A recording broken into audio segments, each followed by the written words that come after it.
Man, I can't fucking believe this. Another basement, another elevator. The same shit happened to the same guy twice. I'm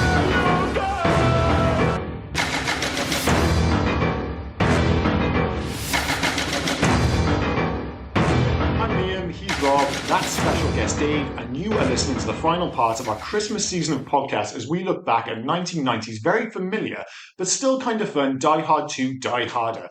Hot off the heels of the genre-defying original, Die Hard 2 was, like its predecessor, and to my surprise I might add, another adaptation, this time of Walter Wage's 1987 novel 58 Minutes. So, a different book and a different writer to the original, and yet what we end up with is ultimately Die Hard at an airport. Yes, the similarities to the original are hard to escape, but judged on its own merits, Rennie Harlin's festive follow-up is a solid slice of 90s cinema, one whose biggest issue is arguably the unfavourable comparisons that its structural similarities invariably invite. Now, I don't know about you guys, when we should probably get straight to the matter here. Is this everyone's third favourite Die Hard film? I mean, unquestionably, we're looking at what? Die Hard 1, Die Hard with a Vengeance, and then is there an argument between this and 4, or do we all prefer this? I prefer this. I mean, Die Hard 2, Die Hard 4, sorry. Mm-hmm. Okay, if it's got John McClane in. Is it a Die Hard film? I'm not too sure. Die Hard 5 doesn't exist. It's a bit too superhero. Yeah. I mean, when he fights a jet, it becomes too much for me. Yeah. Die Hard 2, I was starting to watch this film going, what? This might beat out Die Hard with a Vengeance. Oh, wait, no, it doesn't. Once it gets to the middle and it becomes, I don't know, Days of Our Lives Die Hard style, it just gets too much for me. But yeah, I think the only thing that you can say about Die Hard 4 is it's a different story, whereas this is definitely Die Hard 1 remake. Yeah, and you said, what can we do different but the same? Yeah. Oh, let's move it to was it 2 years? Well, we'll move it 2 years. It's still Christmas Eve. We'll have him in an airport where he can leave, but he's not going to leave. It's just not hard to leave the airport. But make no bones about it, it's definitely better than Die Hard 4. So yes, you're right. I think it is definitely the third best film. Bit of a soft spot. It's bizarre because if you actually look at the reviews, I'm pretty sure Die Hard 4 reviewed surprisingly well, but it's not as good as this film. And the biggest issue at that point, even though Die Hard 4 is a perfectly decent action movie, I'm just not convinced it's a very good Die Hard movie. It just, we were talking before the podcast started about the Ghostbusters, the remake one with the ladies in it. Yeah. The biggest issue with that is that it didn't actually feel like a Ghostbusters film because the tone was off. And that was the issue with that. If you didn't tell me that was a Die Hard film and it was just an action movie starring Bruce Willis, I'd be like, that was perfectly good. This one, however, yes, it does feel like a Die Hard film, but like you already said, it just invites such unfavorable comparisons because Stewart is no Gruber, Harlin is no McTiernan, Barnes is no Al, Bliss International Airport is no Nakatomi Tower. It's just, you have all of these direct comparisons, and in every single case, you're just like, I prefer the first one. Admittedly, the first one is maybe one of the greatest action movies of all time. It just makes this feel like a perfectly decent and, dare I say, jump straight to the end, three-star. Sorry. So I was going to say I messaged Rob through the week when we were talking about the film, and the only way I can describe this is it's the most okay film I've ever seen. It's incredibly okay. It's not bad, No. but it's not great. It is okay. It's a good enough watch, but I think one thing it did, and maybe the reason I enjoyed it more, is it helped wash the bad taste of Carry On out of my mouth. And I don't mean that Carry On as in the 60s, 70s British comedy. The British comedies, yeah. Yeah. You mean Taron Egerton? Oh my God! Movies in the 80s and 90s just look so much better. This movie has just got I don't know, a fucking cinematographer. As soon as I started that Carry On film, and it's kind of carried on, sorry, no pun intended there, it kind of gets by, by the fact that it has two pretty good leading men in it with Taron Egerton and Jason Bateman. Yeah. They're perfectly good in it. But as soon as that movie started, I know I was going to have an issue with it because it just looks so sterile. I know that's an issue with a lot of modern films. But you watch this. Does the lighting always make sense? Should there be that much smoke in an airport? Probably fucking not. But it looks cool and it gives everything sense of place. And the whole movie grain we talked about loads of times. Movies look better with that grain. This just looks surprisingly cinematic for a movie filmed in an airport. And you find out, well, what happens if you remove that kind of movie magic? You end up with Carry On, a film that just feels sterile as an airport ultimately is. This film led to a bunch of questions about airport security for me. Recording this in 2024, airport security is very tight now. Let's not have any bones about it. It's very tight. I know it was, I don't want to say lax back then, and there was less rules, There's a bunch of things that. The first one being, can you take a taser onto a plane? I'm pretty sure you can't. I don't give a fuck if it's 1990, pre 9/11. No one can take a fucking taser onto a The most violent taser I've ever seen. Gives the taser from Batman Returns. He looks dead. Tases him. Everyone's super chill about it. He does that thing where he falls down and his eyes are still open. You know, like nobody's like, and you know, the air hostesses are laughing. Like nobody's gonna get fucking sued. He looks dead. Mention why she's got the taser. Well, because It's a dog taser. yeah, she tasered the dog. She tested it on the dog. Yeah, Tasered a dog, and no one thinks that mean old bitch. It's because you're an old lady getting paid with the fuck you want. What? yeah. She was like, fuck the dog. If I'm not close cycle, if I'm not that, then that dog is dead. I'm not even fucking. And the way she says "dick," amen to that. Oh yeah. But do you ever think we've done Die Hard 1, Die Hard 3, and I've never actually fucking like Die Hard 1 and Die Hard 2 both set at Christmas. Yeah. Holly McLean, Christmas. That's it. All together. No. If there's any doubt this is a Christmas movie, although we've already made it clear, like the first one, in case there's any doubt, this is Christmas. His name needed to be Nick McLean, didn't it? Like some Christmas shit, and then he's McLean. Is arguably more of a Christmas movie than the first one, actually. Because as we Yeah. always said, like, yes, it's a Christmas adjacent, all those things, you can watch it in like fucking February, it doesn't matter, it's Die Hard. But the whole point was it's Christmas adjacent because if you remove the Christmas element, it's still exactly the same film. It still kind of works, but so much of the plot is revolved around like, super busy because it's Christmas. It could end up with a trains, planes, and automobile situation where, you know, it could be fucking Thanksgiving instead.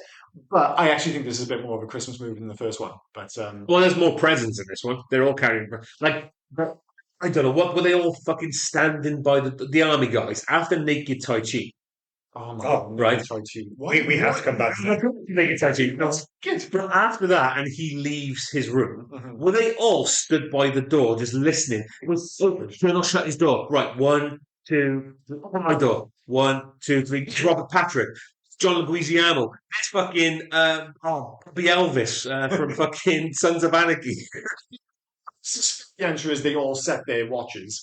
You know, it's fine. It's like when I say, sure, we're going to go one. You know, let's get the walk right in order. So those Christmas presents that they all got and then passed around, were they like?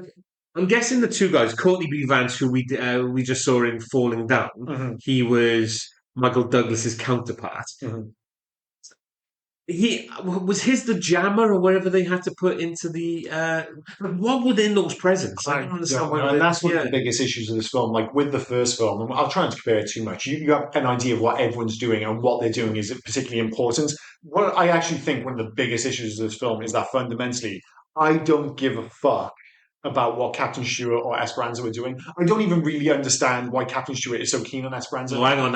I know it's Give something to do him with his full politics. title. Give him his proper title. Oh, He's a general. it's General Esteban. No, he's a colonel. He's Colonel Stewart. Sorry, he's No, sorry. So is it Colonel Stewart and General Esteban? Esperanza. Yeah. Oh, but He's called Django. why is everyone so into like communism or like the fight against communism in South America? Maybe it made more sense in 1990 politically, but in this, I'm like, I don't get why they're so keen on the whole Esperanza thing. Didn't he come from the imaginary made-up South American Yes, country? Valverde. Valverde. From Commando. There's a few films. Yeah. Well, it's all by Stephen E. D'Souza. Like, he's a Hollywood screenwriter, and he created this country where basically, if you're in South America, anywhere which sounds vaguely foreign, you're like, well, we'll just put it in Valverde and just sidestep all of the political bullshit that comes with it. As much as this story, like the plot of this story, is fucking paper thin, but as much there's no explanation as to why John Amos's Grant and William Sadler's Colonel Stewart and their team are doing this for Esperanza. They didn't say why they decided to just go against the government and just So like, I mean, help it's Esperanza. vaguely something to do with the fight against communism. That is literally it, and I couldn't give a fuck. And like you said, the plot is paper thin, but I tell you what isn't paper thin? The exposition. Because they're at an airport, it feels like they're explaining the situation over and over again. And who does this all fall on the shoulders of? Poor Barnes. And of course, because he's black, what you do, you compare him to Al Powell from the first film, and the comparisons are, again, unfavourable. You don't want to say he's a bad actor, because that would be unfair, because He's weak, isn't he? He He delivers a weak character. It does, but the problem is the dialogue, the actress R. Evans, is horrendous. He really is given Basil exposition. So the whole film, he's just delivering technical aspects of what's going on at the airport. You're like, for fuck's sake. His entire delivery as well is like he is reading off script. We're using the fucking fire to see. Basically, he had to just sink so Fred Dalton as Trudeau could soar, basically. Yeah. He gets to just stand there and being cool. And he's shown up in a few films. I think the last one we did was Hunt for Red October. He's one of those guys who has like an amazing Wikipedia because he was a politician, an attorney, a lobbyist, a columnist, an actor, a radio personality. He was the senator of Tennessee for ages. And he was just like, listen, we got to make this guy look cool and moody. So he doesn't say, even when he's running the joints, he didn't think anything technical at all. It just all gets fucking dropped on Barnes. And it's made even worse because they give Al, what's his name? Fucking Reginald Val Johnson, which is a great name. They give him a cameo just to remind you how cool and how much better he is. That fucking cameo as well, where they go, let's just pile him with Twinkies. They remember the Twinkies from the first film, and he says they're for his pregnant wife. Let's put 6 Twinkies on his desk. That's fucking mean. Stuffing him in his face and moving. I'm not sure if the last time you saw a picture of Reginald Val Johnson, he convinces me that the fucking Superman thing might work. Without a moustache, he looks like I would have never guessed it was the same dude. It's kind of like Zoe Deschanel when you see her without bangs. And you're like, who the fuck is that Zoe Deschanel? She legitimately looks like a completely different person. I actually think the new Superman, they do a pretty good job. Despite the fact that he's 6'4" and fucking yoked. When he's in the new trailer, Does he go to the gym? yeah, I think he goes to the gym. He's Clark Kent. He actually looked pretty different. I think you've done it With the curly hair and everything, yeah. But I still think Reginald Val Johnson is like. Don't get me wrong. I don't think he would have made a great Superman. Best Superman Clark Kent comparison is William Sadler. He's Colonel Stewart in this, doing naked Tai Chi, and we will get to it now. And he looks fucking jacked as fuck. And then 4 years later, he's listening to Hank Williams in Shawshank, worrying about the sisters trying to rape him. Like, big shift. yeah, He's but just got one of the those naked Tai Chi is the weirdest introduction ever. I don't know what the fuck Renee Harlan was thinking about introducing. And then his quick draw to turn the TV off. Oh, that's the weirdest, right? He's butt naked. That should be the weirdest thing that happens in that scene. He's childlike 6-year-old quick draw to turn off the TV. What the fuck was that about? And the payoff is basically zero. He does Tai Chi, but there's no payoff for him being butt naked. There's no excuse other than to say, I know, he's a bit weird. Try my ass. He's got a lovely ass. But he fights John McClane on the wing of that plane for all of 20 seconds. I thought he was going to be throwing down Tai Chi Kung Fu for the whole film. It doesn't fucking happen. It's just a needlessly... I just wonder what the explanation was. Someone must have asked the question. It's like, maybe, why did I? He's obviously got in there and said, look, I am ripped to shreds here. But me standing in a church shouting at people, you're not going to see it. Well, you need to give me a platform to show you what I've got. That's the thing. Is it a chicken or an egg thing? The scene was not quick. I mean, he was there for a good 30 seconds, prancing around with his drained ass cheeks. I mean, there was no need for that length of I time. wonder if it was the other way around. If he's read the script, he's like, news Tai Chi. And he's like, I'm going to get in fucking shape for this. And in fairness, you would. If you're going to be in a movie and you're like, I'm going to be doing new Tai Chi, you're like, I'm going to get myself fucking yoked. But then if you've put like 6 months into getting in shape, you're like, dude, the scene can't be like, I'm putting cans. At least 20 seconds of my exercise. It's a man of a certain age. I mean, yeah, I don't want to cast aspersions, but surely his bollocks would be showing. His top thing would be nice, wouldn't it? I don't think that might means by now. I'm going to touch facts just a little bit because we mentioned the naked Tai Chi. It was Rennie Harlan's idea that Colonel Stewart, the film's main villain, be introduced naked doing martial arts exercises during the film's opening sequence. He would later say that it was an effective but unusual way to introduce a character. I mean, no shit, you know. Yeah, in fact, most people, what do you remember from Die Hard 2? It'll either be the bit at the end with the lighter, which doesn't make sense, but we'll get to that, or it's Colonel Stewart being butt naked for no apparent reason. But that is, without question, the most interesting thing he does in the entire film. Like, that's the biggest issue. Like, and of course, you can't help when you just come up, and this came what, like less than 2 years after the original Die Hard. Yeah, 98 to 99. And you just had one of the greatest, maybe the greatest cinematic villain of all time. You know, you make an argument from fucking, I don't know, Darth Vader, but Hans Gruber's in the conversation. And then you go to Colonel Stewart, why they felt the need to introduce that second element with, Esteban, whatever his name is, Esperanza. Esperanza, it kind of like you end up splitting the difference, and neither of them really land. You just want one bad guy. Esperanza or Stewart are not the problem. The problem is, all of a sudden, seeing Cleo McCall from Coming to America come in as the hero of like the army, and then oh no, wait, he's on their side as well. And he comes in far too late because you're watching this film, and you mentioned lax security at the airport. It is weird because you're like, well, they're just swanning around with guns. In fairness, I went to America earlier in the year, and there are signs at security which say no guns beyond this point. So I guess the idea is you can just swan in with a gun. And if you found, this is the 90s, a door which just happens to be open, you can go in and start having a shootout. The worst thing is that they have a shootout in baggage claims almost. 3 people, and this one doesn't fuck around. That shootout is like, it feels like 2 minutes into the film, people are shooting guns. And nobody hears shit. Like, what the fuck is going on? You don't think you're hearing 3 people having a shootout in an airport. Like, it's 2 minutes. Nah, it probably wasn't a gun. Even mentioned security airport. You've both been to an American airport, and I haven't, right? So I have to ask: is there a full like NYPD blue police precinct at these airports? It's weird because they say about the whole, like, oh, well, the airport cops here. I'm like, is that like mall cops in America? Because cinematically, when I think of mall cops in America, what I invariably go to, we've already mentioned this movie, is Commando. When suddenly he fights a mall cop and then 72 mall cops show up. Like, how much security do you need at a fucking airport? A SWAT team. Yes. Airports. In American airports, I've never seen an actual cop. But what I have seen is some incredibly well-armed men. Also, I went with a... Men than men. Oh, yeah. But I went with a friend who left everything in his pockets. And they marched him back and said, take everything out of your pockets. So he took most of the things out of his pockets, then went through and set it off again. This guy looked like he was about to drill him there and there. There's no fucking about. He was great. I mean, there was no messing about in an American airport. Dude, as far as I'm concerned, your friend should have been shot in the face. It's forgettable reasons, basically. This day and age, if you show up, like, there's a reason. Everyone moans when you go to, like, airport security, and then, like, when they say, oh, take the trainers off, no water, and I was like, God, they just look so miserable. It's because they still have to fucking say that.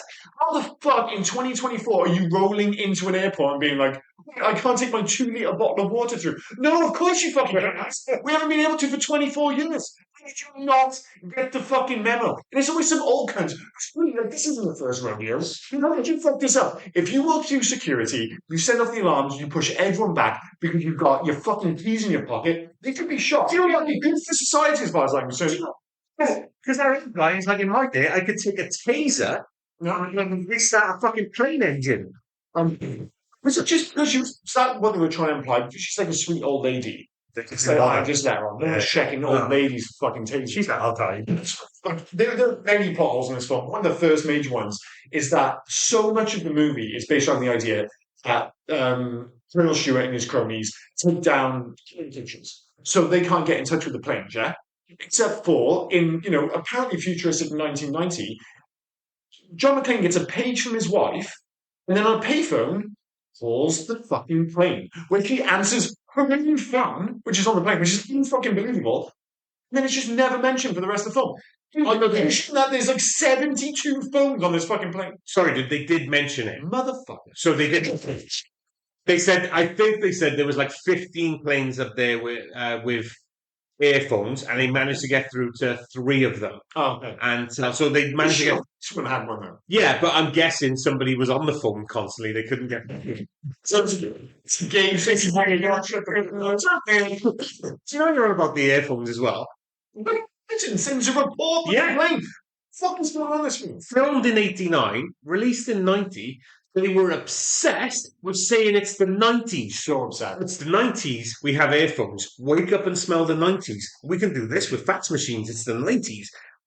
You're barely in the fucking 90s. Calm down. And plus, they kind of almost sell it as like a kind of character plot point early in the film, like, oh, John McClane can't get on board with the 90s and the new technology. And then that just disappears. And then for the rest of the film, I'm just obsessed with how much smoking you can do in the fucking airport. At one point, when he's sending his fax and he's like hitting on that woman, or she's hitting on him because everybody wants a piece of Bruce Willis. Oh, she was cute as fuck, by the way. She was cute as fuck, but he's smoking a cigarette there when she sends the fax. He just drops it on the floor in the middle of an airport. Again, you'd just be shot nowadays. But to bring it back to the 90s, it's weird when it comes to Bruce Willis. Everybody thinks of him as an 80s movie star because of the first Die Hard. Which is He was 88, yeah. 88. He was definitely bigger in the 90s. From 94 to 2000, I think it's his hottest streak ever. Like, he does Pulp Fiction 94. Okay, he does North in 94. We won't mention that one. Died with a Vengeance in 95. 12 Monkeys in 95. Last Man Standing 96. We've got to do that in the podcast. Yeah. In 97. Armageddon in 98. Sixth Sense and Whole Nine Yards in 2000. I know that's, pushing it a little bit. But those two films were fucking amazing. He was definitely a bigger star in the 90s than he was in the 80s. 100%. Did you on purpose leave out a bunch of films? 100%. Okay, thank you. Three Rising. What was the one when he was a boat cop? A boat cop. Was it Striking Distance? I can't remember. Other than Die Hard, what films did he do in the 80s? Because all I He did can think of is Moonlight. Moonlight. Yeah, but No, that's a TV show. So yeah, he did Blind Dates with Kim. he was effectively a TV star. Until They 88, got yeah. promoted to movies. Yes. Yeah, So so it as long as everyone turned down Die Hard. He did Yeah. Blind Date in Die Hard turned out to be an absolute blinder. He did Blind Date in '87 with Kim Basinger or Basinger, which wasn't. People didn't like it, and then so Die Hard. They're going, what, the fucking rom com guy, because he did Blind Date and Moonlight, and it's technically a rom com. Yeah. And then he came out, and that was the thing, right? Because he did, There's Michael Keaton doing Batman. because he's got some comedy chops, and he did the one-liners in Die Hard. They wrote more one-liners in Die Hard too, and then said, "Oh, just do what feels right." I think it kind of hindered this film a bit. It just had too many one-liners. And it feels so much more forced. Yeah. Very few of the one-liners, and it was actually a problem because we mentioned already at the top that this is a Rennie Harlin film, and we, like pure accident, if anything else, we did another one of his films last week when we did Long Kiss Goodnight. Good film as well. Yeah. It's a similar issue. Like, it forces in these one-liners in that case for Gina Davis, and none of them really land. And it's the same thing here. It's like you can see the one-liners coming a mile off, and it's almost as if they had the whole yippee ki motherfucker. It's like, oh, this is going to have a bunch of one-liners too. It doesn't suit the movie. Like, it works in a Schwarzenegger film because there was always a slight hint of like the wink, wink, nudge, nudge. This is a much more, dare I say, grounded movie. I know it's set in an airport. And they all just feel super forced. I didn't like them at all. And that's one of the fundamental issues with John McClane. We mentioned that in Die Hard 4, he feels like a superhero. Die Hard 3, they actually pared it back again. This movie, it's not, it feels a little bit too James Bondy, especially when all of a sudden he's on like a jet ski. Yeah. The film, like, he has that fight at the end of like the Travelator thing with the dudes who are all pretending to be painters and decorators. He dodges like a bajillion bullets by rolling on the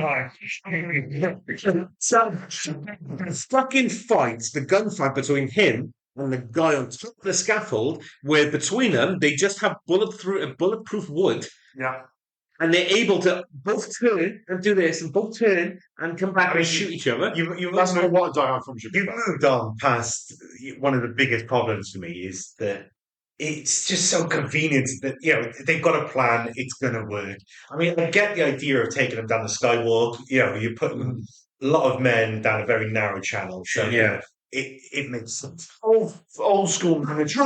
Robert Patrick is standing right in front of him, shoots one guy in the face, and then somehow doesn't get massacred by all the guys with machine guns. You know what? I never realised Robert Patrick. With John Leguizamo, I had no fucking idea. So I'll get back to John Leguizamo, sorry, but that's why they're airport SWAT. Because they failed out normal SWAT because they're shit. I get it, but the cut didn't make a lot of sense. No, it didn't. You're right. Shot the guy in the face. It turns to the SWAT guys. They're all falling over the floor. Next thing you know, he's behind the little boxes running around. Whether it's a bad cut or what, it just didn't make sense. And I understand all the cops, or whatever we're going to call them, airport cops getting killed. Because you have to remember, the guy running the show is quite possibly the worst cop in movie history, as far as I'm concerned. Captain Lorenzo Carmine is so nuts, makes my dick hurt. I get it. He doesn't like commenting the stuff. Yeah. He's playing hardball. Times, do John McClane have to prove himself to be right and for him to be wrong until he stops screaming in his fucking face? Eventually, a tiny bit of humility where, like, I'm not even saying say sorry or anything like that. Just maybe, I don't know, sit the next couple of plays out. Perhaps don't call him a fucking idiot when he just keeps hitting the nail on the head over and fucking over again. He shouts all his lines. I cannot fucking stand him. And that final sequence when he's like, "Hey, it's Christmas," and he rips up his ticket. I mean, go fuck yourself, Captain Lorenzo. Sorry, did you rip up my parking ticket? What's me a fucking parking ticket? I just stepped a terrorist attack on American soil. You can lick my ass. I cannot stand it. It's ridiculous. The issue I Is that a bit too strong? the issue I had, well, it wasn't really an issue, was when you go back to these old films, you go, I know that guy, I know that guy. I know. Oh, yeah. Half of Colonel Stewart's men, Mhm. I know that guy. So we've already put John Leguizamo. Mhm. The reason why you only see him briefly, he was meant to have a bigger part, was due to the fact that Rennie Harlin said, "Oh, we didn't know who you were when you got the part. You're too small to be a terrorist." You're So too small to yeah, ride on this yeah. ride. So they basically in that quick scene, but also if you hear it, then when they say it's dubbed, it's not John Leguizamo's Oh, voice. double. So he totally got fucked over. Yeah. Robert Patrick, Don Harvey, then as Garber, one of his. Yep, yep. He was. We did him Hudson Hawk. He was one of the. Oh. Yeah. I'm still trying to forget that film. The truth. And then I've already mentioned it. Dave and I are massive fans of Sons of Anarchy, so I've called him Bobby Elvis. But Mark Boone Jr., did you see him in Die Hard, Dave? 'Cause No. I'm going to show you a picture. He messaged me afterwards. So he was on the Travelator.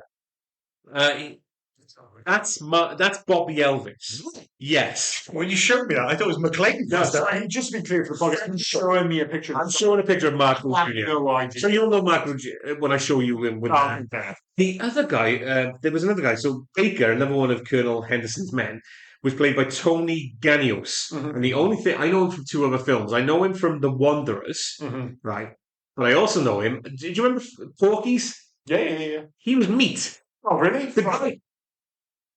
The guy that shot the church guy in the face, going, I feel like I'm going to die with this church. He said, "You're right." Yeah. That was Meat. Oh, yeah. From, That's all.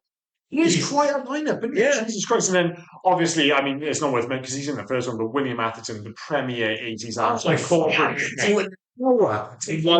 Atherton is the 80s cunt in a film you've ever seen. So good. And that is the thing. That is the shit. Guy, he's a cunt, but like in the best possible way. He's such a sleazebag. Like he doesn't even have to say anything. He just pulls that face. I mean, we talk about like Hans Gruber being one of the greatest movie villains of all time. In terms of just being a douchebag, you've got like maybe two of the best with this and Ghostbusters. Yeah.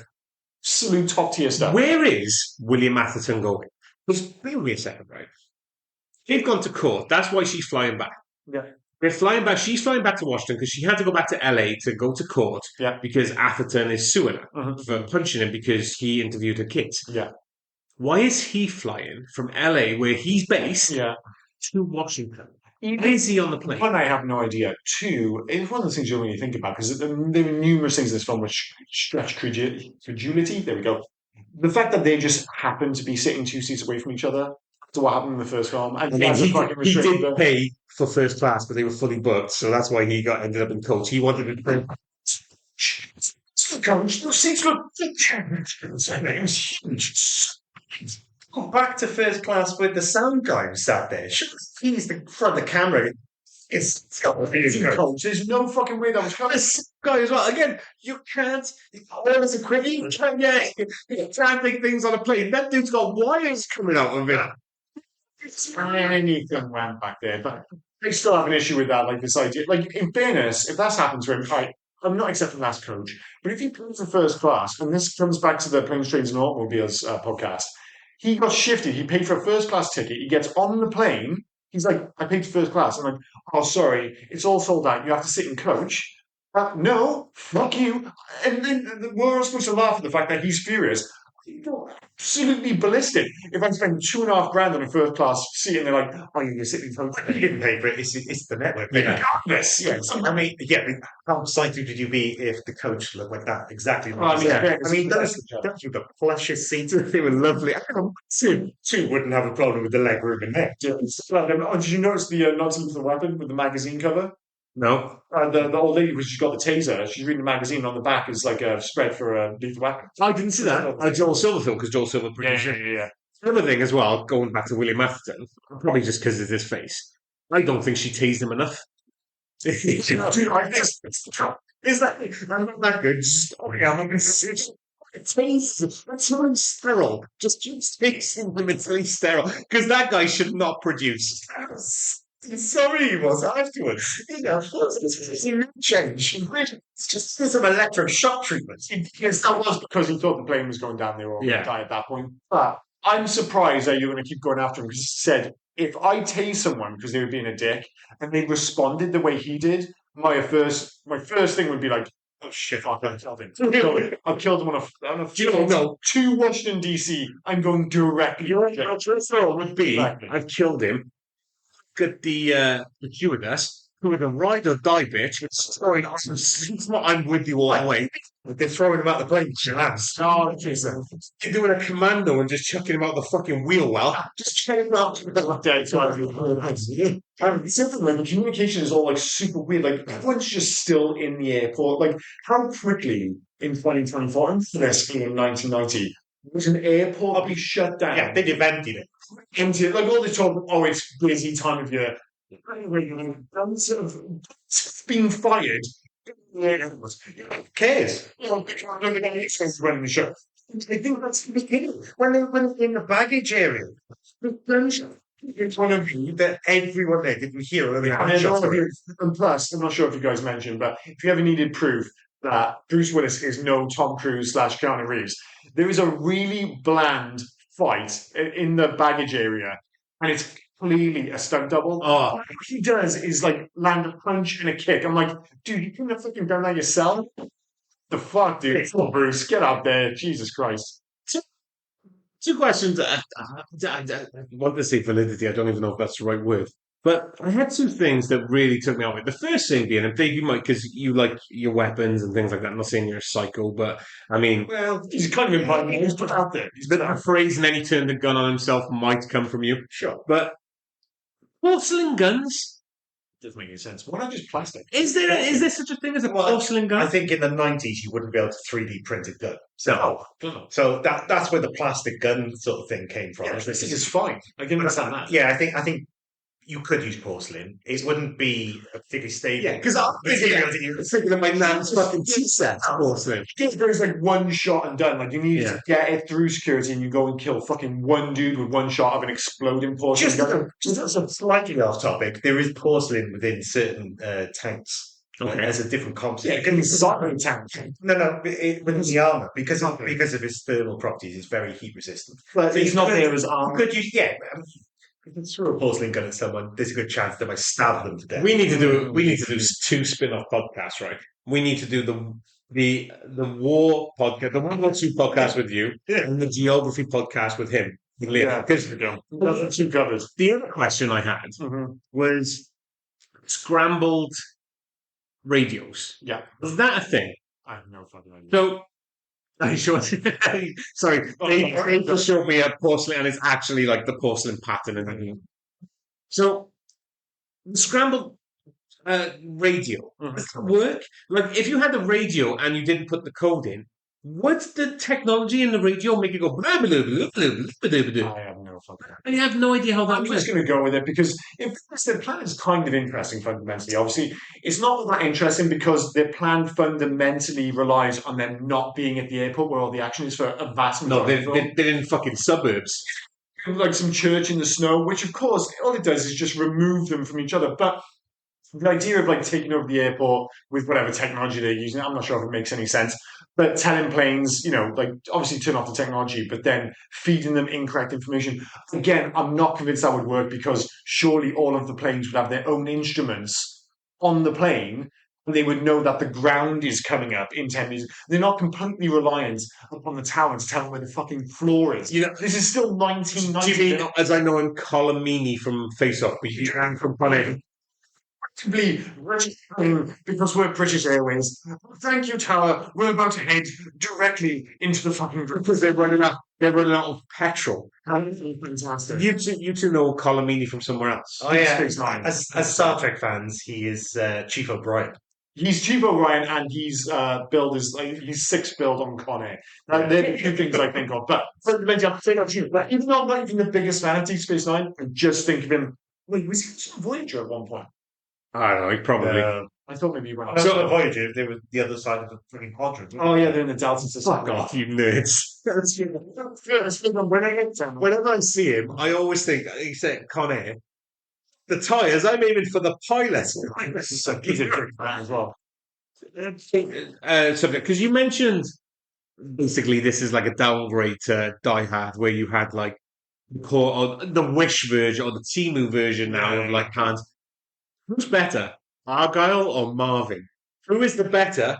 Going to drive you away at the end of the action? I like Marvin. You're Marvin, simple. yeah, he's just a simpleton. And he's doing his job. He's got a part to play. Marvin the janitor is better than Argyle. You can suck my balls. That is an absolute great thing. It's shit. He punches. He drops him up and then takes it away. He's got lots of shit. And then this nice jacket with a nice lining. Come on. Right. So my big issue with this is that, and I know it all comes back to airports were different in the 90s. Marvin is, I don't know, the airport bubbling is going on with Marvin. He lives in there, doesn't he? Six from the entire fucking airport, apparently. He lives at the airport, is what they're implying. That character, again, is just there for exposition purposes. And they're just like, well, how can we have him in the airport where we need him? We're just going to make him an airport goblin. It's such a weird character. And there is no way in hell a runway has a manhole cover. No. As soon as the fucking plane touches that manhole cover, it's going to disintegrate. Now, can I Just knock it down. just to really down again, as a civil engineer, I do tend to do a lot of manholes. You can actually get manhole loadings for airplanes. You wouldn't have it on the air, on the actual landing strip. Yeah, appreciate that. But I'm guaranteeing, and being a guy that isn't a civil engineer, I'm guaranteeing it's not light enough for one man to lift. No. Also, where we live, there's a big hill. There's been a manhole that's been sinking into the road. They will dig it up, fill it back in, and then 2 weeks later, it's sinking back down again. So, you do not want little sink patches on your runway. Is that by the zebra crossing? Yeah. It's just weird because they kind of go to. We already mentioned the fact that Barnes gets stuck with all the terrible exposition. They kind of get caught halfway between, like, oh, we're going to try and explain all this away, but then also just leave a bunch of plot holes. And you almost feel like they should have just abandoned the technical aspects and just let us all go, let's start our film. Just let it like that. We don't really give a fuck. Like, and the thing is, what it leads to is extra characters on. Like I've already said, like I've got my issues with Marvin, the janitor goblin. But Samantha Coleman is, I honestly think she's a terrible actress, full stop. But she plays the reporter in the film. Oh, she does give me terrible. She does give me two of the best lines though. Delivered to her, like William Sadler's. I got two for you, fucking you. It's probably like she's there to give me those lines. Fair enough. The other one with John McClane says was a fuck off. I just had that from Colonel Stewart. That's what she is literally only there to deliver the helicopter at the end. And then the guy says, I'm not going to play chicken with an aircraft, so I'm going to jump. So John McClane jumped in that plane. Yeah, so we need to get that into the film. So, okay, we'll have a reporter establish them early doors. Fair enough. Yeah. But she's still not very fucking good. But it's just weird that, again, once they do get in touch with these, like, the planes, and they're like, one of them gets the first one when it's about to land. And, like, whatever you say about Rennie Holland as a director, as we found out last week with A Long Kiss Goodnight, Rennie Holland does fucking amazing explosions. Unbelievable. If you haven't rewatched The Long Kiss Goodnight in a while, go back. The stuff in that film is kind of nonsense. The explosion is unreal. And they have two massive explosions, both of them planes, obviously. The first one in particular is just cinematic gold. Like, is that the British Airways flight? Yeah, the British Airways flight. So when the plane's going down, and they're talking, the airport is completely fucked. We must have an idea at this point. And they're like, yeah, when we get on the ground, we've already she says to him, even if she doesn't know how fucked it is, she's like, we've already organised a connecting flight to you. No, you haven't. The fucking airport is in complete You lying bitch. Yeah. That you deserve to die. But if you are going to go out in a plane explosion, throw in one directed by Rennie Harling, because it is absolutely spectacular. And so much better than the CG bollocks you get nowadays. The plane crash at the end is also fantastic with the explosion and stuff. But when it just goes into the ground, it could have just been like a whatever explosion. It looks fucking unbelievable. It's such a great scene. What about when John McClane manages to blast himself out the roof of a a transport airplane, which definitely does not have. I was a going to seat in it. sure, right. Well, And then he's able to fucking maneuver that parachute away from the blast. well, the biggest issue with that, and somebody timed it online because I read up on it. They throw all those The hand grenades. Yeah, I was about to say. Thing's gone 31 seconds from the first grenade being thrown into him going out of the Do you know how long the cooking time on that hand grenade is? 4 seconds? 4 to 5 seconds. Yeah. Not 31 seconds.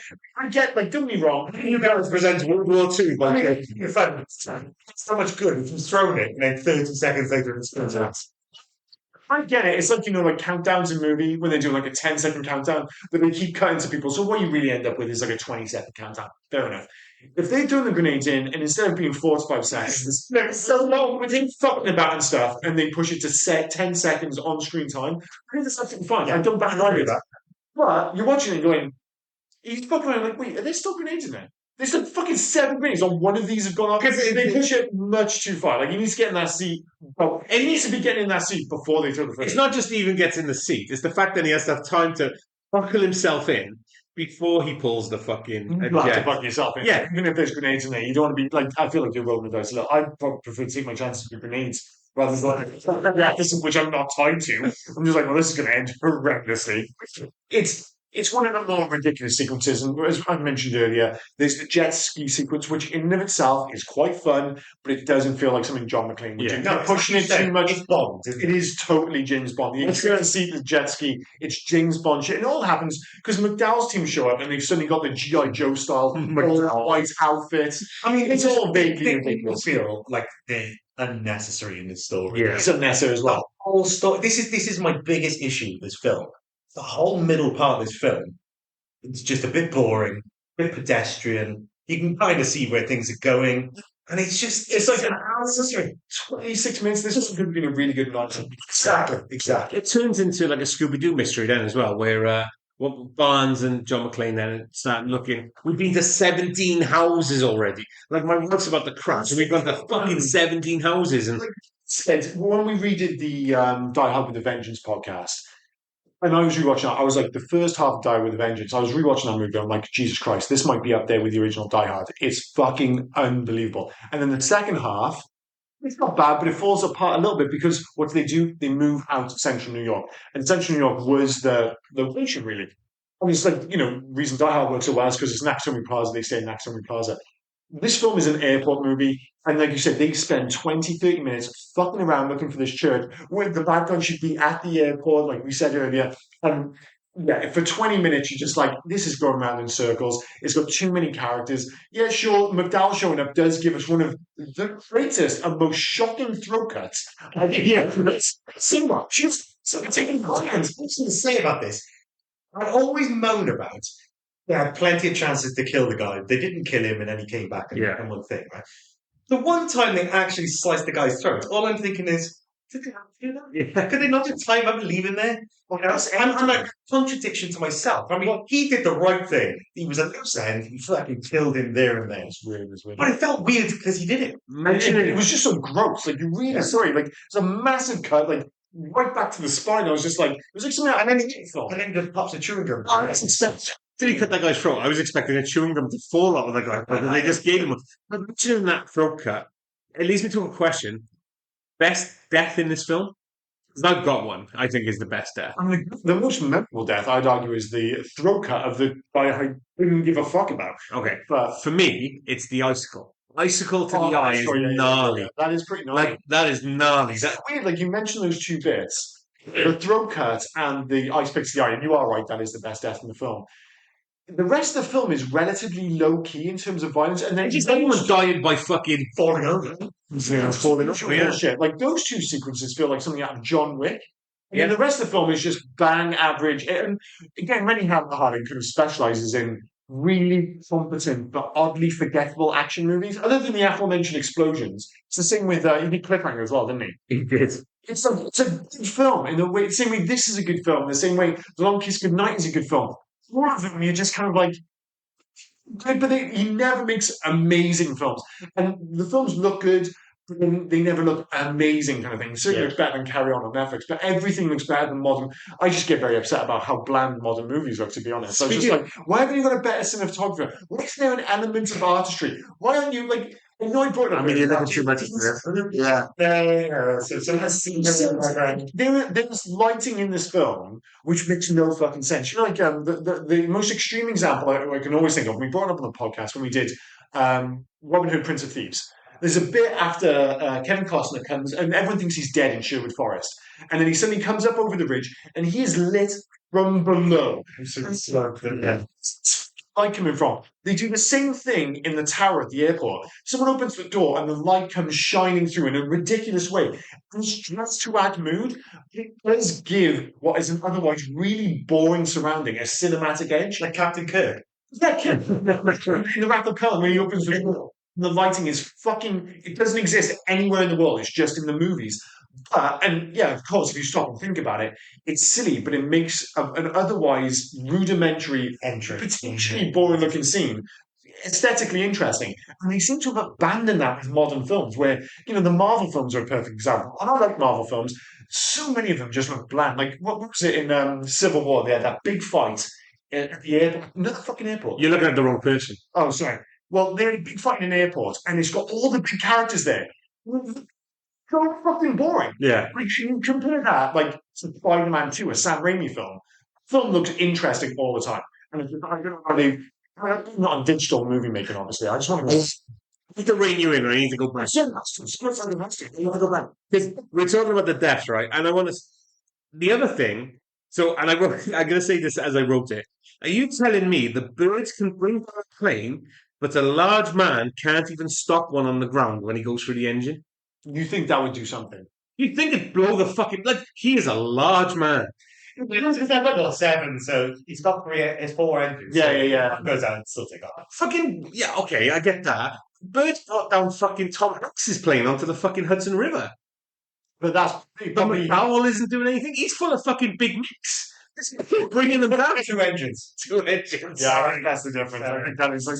If you had 2 of him, one on each wing, and they both go through, maybe That entire thing on that plane, they're not fucking going slow, right? So let's go to the ending now. McLean's on the wing. The thing is going so, but they're implying that. Okay, fast. so McLean's on the wing. He's managed to stop the rudder by shoving his coat in it. Which oddly works in a way that you remember you mentioned earlier, like Die Hard 4, where he fights a plane and, and he ends up on the wing of a plane. And that it's ludicrous. In this, you're like, the plane. So the plane of a wing. The plane of a plane. He's on the plane of a wing. He's on the wing plane. Wing of a plane. That's the rum talking. He's on the wing plane. Where does he hide when McDowell comes out? It's very tricky. Because McDowell comes out. That's not a plane, you can't see him, doesn't he? Then all of a sudden he attacks him from above. Yeah, I don't know. It's Spider-Man. Yeah. I noticed that. That's really interesting. From above. Where does he fucking climb to? Let me say he's Spider-Man. So after he fucking disposes of him and chucks him off, the naked Tai Chi master comes on. He just whip his ass, which is good. I think that's important. Oh, he kicks the shit out of him. He does get his ass kicked in that. Yeah. Because that's the whole thing about John McClane. In the same way you get with certain characters, like they're good at getting their ass whipped. John McClane, Bruce Willis, We say yeah, he's fallible. He just fucking he gets his ass. He's covered in blood. He's fallible. He's covered in blood from moment one. You know, he's not a super cop. Well, he is a super cop. He's not a superhero. He's nothing like that. He's just meant to be an ordinary guy in these extraordinary situations. I got it. Forethought to think I'm about to get kicked off the plane. So the first thing I'm going to do is pull the release handle of the fuel. Yeah. Chekhov's fuel as well, because Esperanza turns around and goes, "Be careful, that wing is full of fuel." Well, what the hell come back to us? Yeah, that is. Oh yeah, of course it does. Yeah, it's Chekhov's fuel. It is Chekhov. Well, it's no idea. Like if you mention so it, so it's Chekhov's gun. Okay. Yeah. So if you see the gun in the film, somewhere along the line, the camera on it for a second. They did it last week. Yeah. Another really hard. So it doesn't have to say it in a Russian accent. No. So if you see the gun, it has to be used. If it's like you have to say, "Oh, the Chekhov's gun. I see it. It must be the special." yeah. So on that way. So yeah. Chekhov's fuel. Mm-hmm. So he's mentioned it. So it has. But the thought of McLean then pull the handle, and then to land in that perfect pivot on the ground where the And when he lights it as well, you can see that they've cut a divot. And don't get me wrong, I'm all for practical effects, but if you ever need proof that this wouldn't work in real life, Yeah. obviously they've had to cut a line into the snow. Rennie Harlin loves a divot and he loves a fuel trail. Mhm. He did it in Last Boy Scout, Long Kiss Goodnight last week. the door. Yeah, where she fucking spends ages digging a hole, makes a divot. It's weird that you mentioned Last Boy Scout, because isn't that where they stole the name for this film from? Like, because I was thinking, it's like Die Hard is a really odd name when you stop and think about it. Like the meaning of Die Hard, is like someone who cannot be swayed from their beliefs. It doesn't really make sense for this film. And like Die Hard is fucking odd, and it's because it was like the book it's based on was called Nothing Lasts Forever. And it was actually Shane Black who was speaking to the director at the time. He'd already written the script for Last Boy Scout, but it was called Die Hard, and he let him steal the name for this movie and for that script, and then obviously changed that to the Last Boy Scout. Oh, nice. So Die Hard, when you think about it, it probably makes more sense for a kind of neo-noirish Shane Black movie. Whereas for Die Hard, like, beyond the people on Die Hard, which is retarded, let's be honest. It's a good day. Oh my God. Comes fun at the ending, but don't get fun of it. But Die Hard is just I've never really thought about it. I was just watching the film, I was like, Die Hard. Just Die Hard, man. Yeah, you're right. You would think if it was like a Steven Seagal film, you could kind of get away with it. The first one was a relatively semi-serious action movie, Yeah. with a grounded character, and yet it's called Die Hard. It's a strange one. I had one of Die Hard too. Right. Would you go for everything McLean did for Holly? Are you calling quits and leaving? I don't know. For Holly? Well, to be fair, especially in the second one, that woman behind the camera. That's what I mean. She was cute, yeah. She was a lot He might have taken his ring off and go, you know what, leave her up in the air, mate. Let's go. She also did once, right? Yeah. I mean, It can't be that good. change the name. The only reason this fickle bitch changed the name back to McLean was because he rescued her in the first one. Yeah. She was Holly Gennaro, wasn't she? And all of a sudden he gets a bit of press. I think I'll change this back to Holly McLean. And he saved her life like twice. And they divorced again in the third Yeah. film. Yeah, that's the thing. The one thing I'd never really appreciated was she'd left him the first one effectively, and she comes back because he saves her. Right now, they all seem to be loved up, and then in the third one, she doesn't even make an appearance. They're divorced. Yeah. I mean, I'm not sure if they're divorced, but on the road. in my mind, they were always on the rocks. I'd completely forgotten. In the second one, everything seemed to be fine. So it's the complete opposite of Ride or Die now you mentioned. That's what I'm wondering, why he's gone for so much trouble. It might be, she's up in the air, let the authorities deal with her. I'm going to go fucking So find... do we think that Holly She's Gennaro already lost her mum's car. I know. That's a weird sequence, isn't it? Again, I think it's all just to have that joke at the end of the film where he's Lorenzo's 100% brother. set up at Yeah. the beginning. I mean, I really want to go back to how much I hate Lorenzo, but we've not even mentioned Esteban, which I think it just shows... Esperanza. Sorry. No, it's Esteban Esperanza. Is it Esteban? Yeah. Oh, I'm just seeing Esperanza. So I keep fucking... I keep it He has like, oh man, it's going to have a cigarette. He's got like that great voice. Band's reading. Sorry, I know you want to mention. He does the band's reading as well, doesn't he? Like he's reading from the script. Like I don't know what. Okay, I see the lights. I will land this He's now. Not great in that secret. And it's a shame because the rest of it, when he's just going off the cuff, he's got a great accent. He sounds awesome. But again, he just sort of like, why is he in this film? And, like you said, then you bring in McDowell's, and that kind of feels pointless. Maybe you could have got away with that if, like, the emphasis had been on Colonel Stewart the whole time. But you've got another one of these movies here where, again, you can't help but, make that comparison. Then off. Not only is Hans Gruber fantastic, but his interactions, whether it be over the comms or obviously face-to-face at the end, just fantastic, super memorable. In this, none of it lands. And it's just like, it's like the rest of the film. It's all just fine. The bad guys are fine. The action's fine. The setting's fine. Bruce Willis, by his high standards, is fine. It's like we said at the head of the podcast, it's so easily the third best Die Hard film. It's not even really a conversation here. When you say about he's pretty wooden as an actor, he's just not a particularly good character. It's just like he's in a really technical aspect, that's all. Also, no, I was going back to the Esperanza. Esperanza. Yeah, So he's not bad. So when he's in charge of a plane, a bit like Commando. And you've got Darth Vader, is it? Yeah, Vader as Vader, yeah. He's a Valverde warlord or whatever he is. He was a much better American dictator character, right? but they feel like genuine duos. Like that's why that works, because you have the two of them. And a lot of the best 80s action movies have that, like we mentioned before. Lethal Weapon with Mr. Joshua and the Colonel kind of thing. Was it the Colonel? I think it was in the first Lethal Weapon film. You have these like duos who come together. It's like I'm the brains and he's the brawn. It's fine. These two just don't feel connected, and as we've already mentioned, the whole plot, why he's so beholden to him, No one knows. none of it really makes sense. Why, like, you think let's say something like The Rock, where you have all these ex-military guys, and then you find out fundamentally is they just want the fucking money. We're here to get paid. Yeah, You have mercs, and then they can have arguments amongst themselves. In this, none of the mercs are particularly interesting. There's no kind of, I don't know, threat. Like, usually when you have like a set of mercs, there's usually one who goes too far and the other ones want to rein it in, all this other nonsense. It just doesn't have that. And in the moment, it kind of gets by. But does anyone remember any of the bad guys? Like, going back and rewatching this, before I rewatched it, I was just like, all I can remember about Die Hard 2 are just the broadest of strokes. Yeah. Because the finer details are kind of bullshit. I mean, they're the epitome of cannon fodder. They're there just to be taken up on McLean.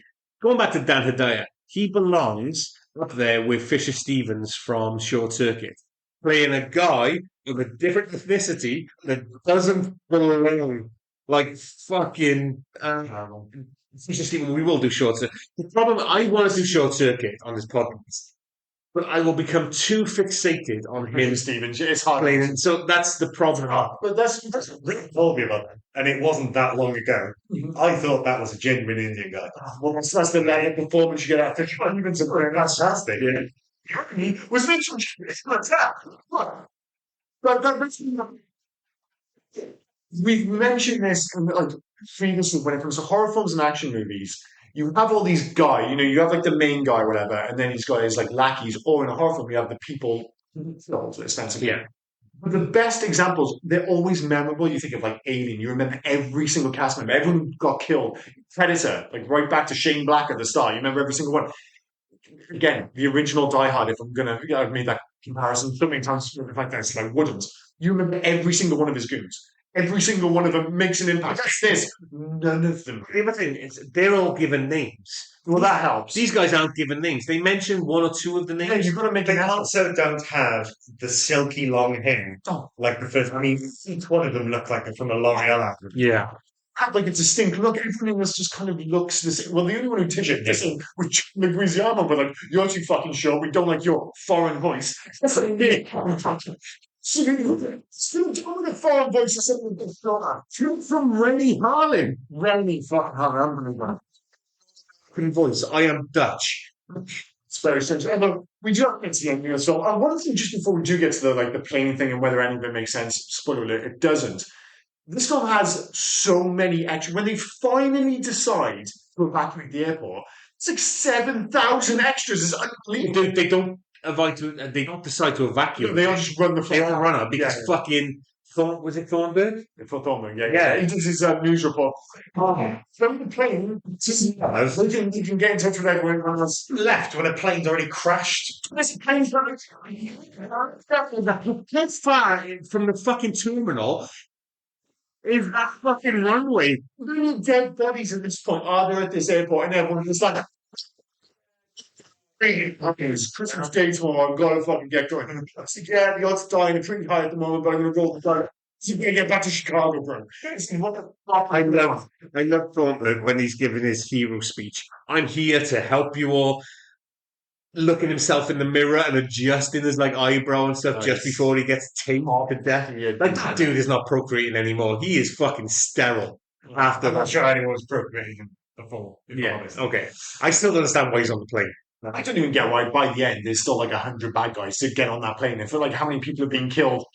It's just like they get on the plane and first you say you have Chekhov's fuel thing. So It's like 4 jet skis, and John McClane blew 3 of them up. yeah. You know, and then there was the truck. Rest war. Rest war. The truck with the other mercs, wasn't there? Because the two of the good guys then became the bad guys who were all in white. Yeah. And then, so they're all on the plane. And I love that you had that one guy who's like, for some reason, the camera keeps coming onto me. So I'm going to keep doing a smoke ring.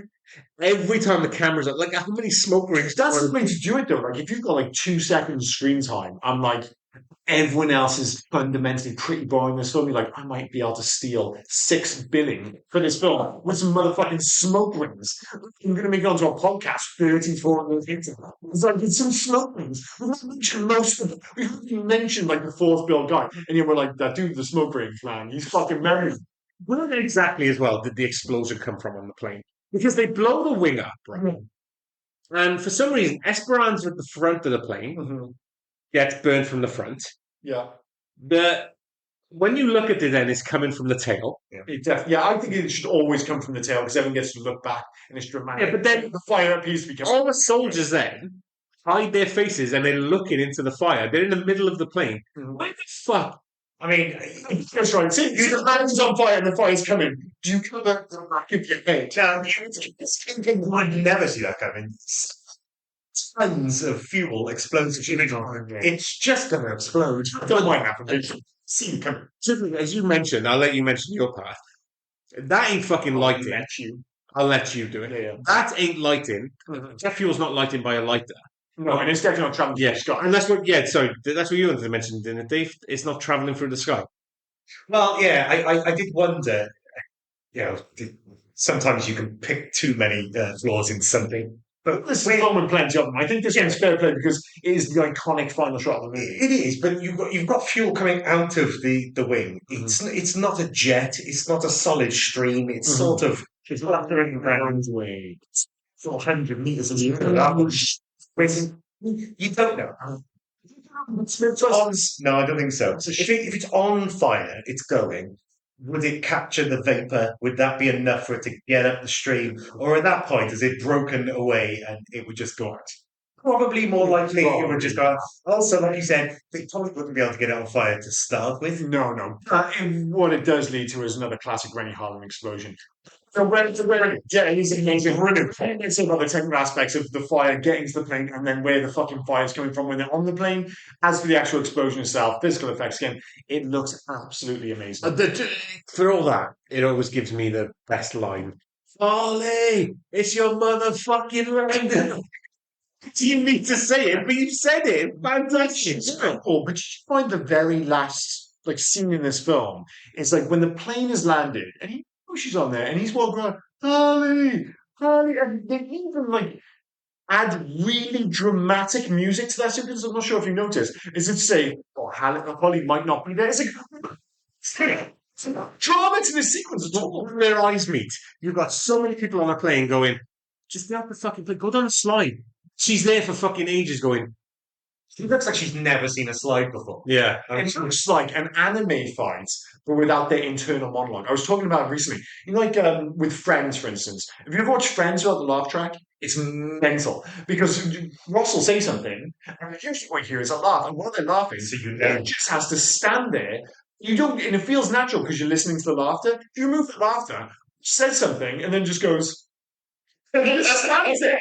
And everyone just looks at it, and everyone says shit. And it's like an anime, everyone thinks, fucking Dragon Ball Z. If you remove their inner monologues, because most of an episode is them thinking about fighting rather than actually fucking fighting, if you removed it, what you've got are two Super Saiyans 20 feet away from each other, just staring at each other for 27 minutes. It's insane. And that's kind of what you have with this. I'm sure they're thinking a lot and going, I'm so glad to see you. Everyone else is stuck on the edge of the fucking plane. Fuck off. One's pretty keen. It's very strange. Should we move on to favourite scene, or were we good? Seen all good.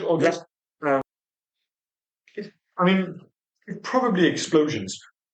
You mentioned before, I actually think the first plane crash, the British bullshit one, is probably the more impressive, bizarrely, even beyond the fact that the light fluid shit doesn't really make sense. The most iconic scene is actually the very final shot of the movie.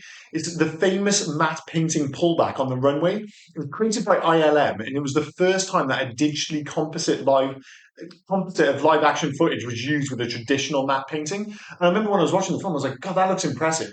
I was reading up on it, and it's in ILM's office in San Francisco, that matte painting, which is 13 foot wide, is in the fucking foyer. It's still this big thing. It was this technical marvel at the time. And it actually, I was like, how the fuck have they done that? Because there's all those planes. And well, they're obviously not real. But it is that kind of classic combination of 80s, 70s style cinema with the matte painting. but they put live action footage over the top of it, which probably doesn't feel like a big deal now. But in 1990 or 1989, when this was filmed, that was a big, big deal. So it's the most technically and iconic sequence, technically impressive and iconic sequence of the film. For me, it really is the explosion. So I'm going to go with that. Dave? Yeah, setting fire to some fuel and watching the plane blow up. Oh, so you're going for the second explosion as your Yeah. favorite. Okay. No, the actual ending, when the plane goes up. Yeah. It doesn't make any sense, but It doesn't make any sense, but it is. Like, it's the most iconic scene in the it's, film. it's great. It's a big explosion, it gets a bit of justice, it ends the film. It's good. Yeah. But for me, look, one go explosion, you go for many of the fucking death scenes or anything like that. Where it's actually McDowell talking to McClane for probably the second time. It's just the line delivery from McClane after that, which we haven't actually mentioned. You're the wrong guy in the wrong place at the wrong time. And then McClane just goes, story of my life. Like, it is. And then Holly doubles down on that at the end. Why does this keep happening to us? Well, because you're a fucking bitch and you got to keep getting rescued, love. But I think my issue with that is the film is being obviously purposefully self-aware of the similarities. However, he says it because your quote was the same thing at the it's beginning. the same Whereas, thing. this keep happening to me. Like, Which, yeah, of course, we get it. You're self-aware because you're basically doing the same movie, but it doesn't give you a free pass. It's like you used to get it in video games where you get some quippy character who's almost breaking the fourth wall and going, "Oh my god, another sewer level." Then you play a fucking sewer level, and it's like when you still got the same lazy design and aesthetic. You're just making a joke about it, but you still have to play the fucking sewer level. And it's like it is. Everybody keeps going, "Oh my god, we're doing the same movie again," but also you're doing the same fucking movie again. So yeah, I do find it funny, but it also points out maybe the movie. I get it, but I just think it's the delivery. It's like, when I think it's like story of my life, I think it's a great delivery. I think it's a good. Bruce Willis is. I know we said he goes a bit too far with the Chris, but that's another problem with the script. He's really good in this. He's a fucking great actor. Like early '90s Bruce Willis is a fantastic actor. I mean, John McClane is one of the best characters. Yeah. I mean, he delivers all the lines brilliantly, and he's great as an actor. But as a character, it's fantastic. I mean, they stretch it too far, and they keep going with it. This is the problem with all films if they're successful. It's like John Wick, isn't it? John Wick 1 is brilliant. John Wick 2 is pretty good. John Wick 3 starts getting a bit stupid. You just keep doing the same things. The first 15 minutes of John Wick 3 might be the first 15 minutes. I love the first 3, but I know what I mean. John Wick 4, fuck you. Another tenuous link we've just done there, because John Wick 2, the restunt of the Rome hotel is Esperanza. Oh, is it really? Yeah. Yes. Good job. So thank you for that. There you go. Now I'm going to get that random fact into that. So there you go. Is John McClane the most iconic action hero of all time? Yes. I mean, I have Yippee tattooed on the back of my fucking leg. So I'm going to say yes. So you're not just saying that because you've got a tattoo on the back of your leg. You didn't get that tattoo by fucking accident. You've got it because he is the most. To me, yeah, he is. Like favorite film, Die Hard. I'm biased, but he's not the best action hero. He's one of the most charismatic that you will see. Yeah. So. Yeah, but you have someone like Arnold Schwarzenegger who is just permanently action hero, but he doesn't deliver lines like. But what's it? But that's the thing. No, yeah. I'm not talking about just the performance. I'm just talking about as an action star in terms of being the most iconic. The obvious ones are Rambo. Yeah, because everyone knows Rambo. And then you would say Schwarzenegger. Obviously, he was Dutch in Predator. He's amazing, but it's just that one movie. So you'd make the argument: is it the Terminator? That's not an action hero. The thing about John McClane is, they label him as an everyman. Mm-hmm. But I don't because not every man is going to do what this guy does. I mean, I've said it 3 times. I would have left Hollywood. Like my poor wife is probably listening to this now, thinking, "Fuck you." But he ticks small boxes, doesn't he? Yeah. So he's a better actor than both of those two. Yeah. He's got better storylines, especially in probably 1 and 3 of these films. Yeah. He just delivers. He has a better movie. Yeah, it's a better. It's like it's more attention. You could probably say that Arnold Schwarzenegger is a better action hero individual. Yeah. Even like Sylvester Stallone, he's a much bigger man. He's got some presence. Oh, to say that both Schwarzenegger and Stallone are more iconic action actors. Yeah. But in terms of a character, I would make a strong argument for John McClane being. He's a character, but he's also a better actor. So I think you get more out of it. And John McClane gave us the start of the everyman action hero. The guy who is just like as soon as you look at Stallone or as soon as you look at Schwarzenegger, you go, well, that dude's going to fucking tear the world in half. Yeah. You know that's going to. But as soon as you look at John McClane, he's a guy that has a widow's peak. You know, he can't fly. He's already admitted he's scared of flying. He's fallible, as I've already said. The first fucking time he gets into a fight, he is covered in blood. You don't see McClane. You don't see Schwarzenegger or Stallone in their first fight covered in blood. They're tearing dudes in half. They're dropping fucking Sullys off a cliff. And so many people that you wouldn't get necessarily Schwarzenegger and Sly Stone rocking up in the kind of knitwear that he wears in this film, which again, another issue. You're not going to get like the iconic vest from the first film, and then when he's wearing that kind of like knitwear, I'm just like, it's not quite as if I get it. It's Christmas and all that jazz. Yeah, John McClane is awesome. He doesn't always get the movies, but most importantly, he does have the movie. Like, we can make an argument like, what's better, Predator, Die Hard. Like, I think as an actual movie, I think Die Hard's the answer. It probably is still the quintessential. It is the action. It's the best one that way possible. Like, I personally, and as I mentioned many times on this podcast, I will always have a very special place in my heart for Predator, and I put it right up there. It's one of the greatest action movies. But if I remove my own personal taste and I look at it objectively, the first Die Hard is probably the best. The best thing about action movies as well is they can be all-encompassing.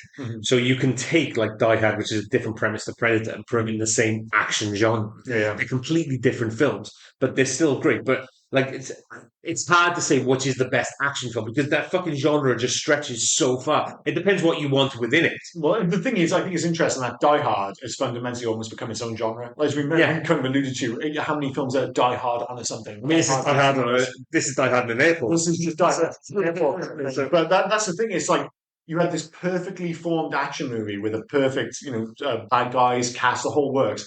It's like it hasn't even been iterated on because it was so perfect out the gate. All you end up getting is people they're trying to do it in another place, and ultimately none of them is good.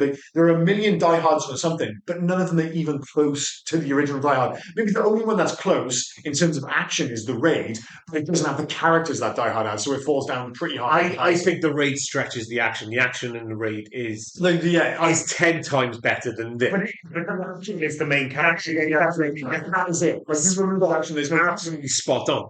This again, you get the story, you get the character, you get the story. Exactly. So yeah, it's everybody.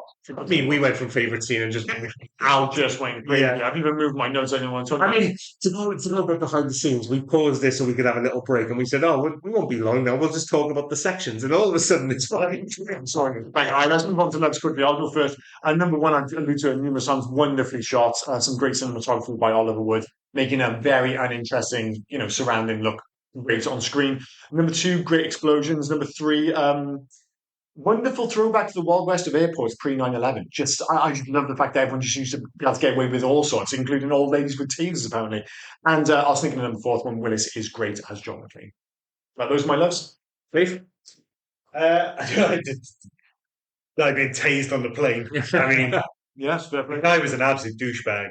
And he deserved to get tased. Yeah, I loved it. It was an aggressive tasing. There was nothing like you said, there was nothing comedic about it. Usually they kind of wiggle around on the floor, they're a little bit bruisey. It's just like, oh, yeah, he's dead, so that's cool. Yeah. John McClane, I mean, as a character, absolutely fantastic. As an actor, he's brilliant. So, yeah, love him. The explosions, man. I mean, we got to love big explosions. You keep mentioning about how great an actor is. I'm just trying to imagine Schwarzenegger in like The Sixth Sense or like 12 Monkeys. Horrendous. For me, I'm going to play as well. John McClane. This one is John McClane. He's a great hero. Not that he's a great character. This is the best interpretation of him on screen. Yeah. The best ones are the first one and the third one, but he's still fantastic. You both said explosions. I'm going to go a little bit further and say the action set pieces. Like, as much as they can be ridiculous, such as as they called it, the travelator scene. The it's action, fun. set pieces. Then the taser. Not just the taser scene. Not the taser, the dog. Like that thing. I've already said, well, jumpstart that plane if it fucking falls from the sky. That thing was insane. That is the tasers, what like handguns with sights were to normal handguns back in the 80s, where it's just like, do they even make them this fucking big and that aggressive? It doesn't matter how you go on the fucking plane. In terms of hates, number one, With a Bullet, Lorenzo, just the worst cop in movie history. I'm going to go out there. It's to do NYPD Blue. Wait, so much that a cop? Yeah, an actual cop in that rather than an asshole. Like he's for the entirety of this movie. Barnes being a poor imitation of Al Powell, it's hard to escape it. Again, I'm not blaming the actor, even though some of the line delivery is horrendous, but the lines themselves are horrible. Yes. And number three, too close to the original, and that's inviting unflattering comparisons, which ultimately is the biggest issue of this film. Yeah, for me, it was pretty shit edition of the new soldiers who came in. It all just sort of stagnated and made it hard. Like it starts with the throat cutting, it's screaming back. Sorry, Start with that. It started with him just being a bit of a dick. wink at the camera as well, where he's like, situation on our hands, wink. Okay, everyone change their guns to the blue ammo because the blue means something different. Like, fuck hell. Yeah. I mean, the reliance on the weather was my second one. It sort of it helped move narrative on a little bit, and but it was all a bit pants, wasn't it? It's strange that they did that and put it in. I know the weather can be ropey in Washington, but see if they had set this at like Minnesota or even Chicago in winter, or like up towards like like Green Bay or something like that, or even northern New York. If it was like, oh, we're flying to Buffalo.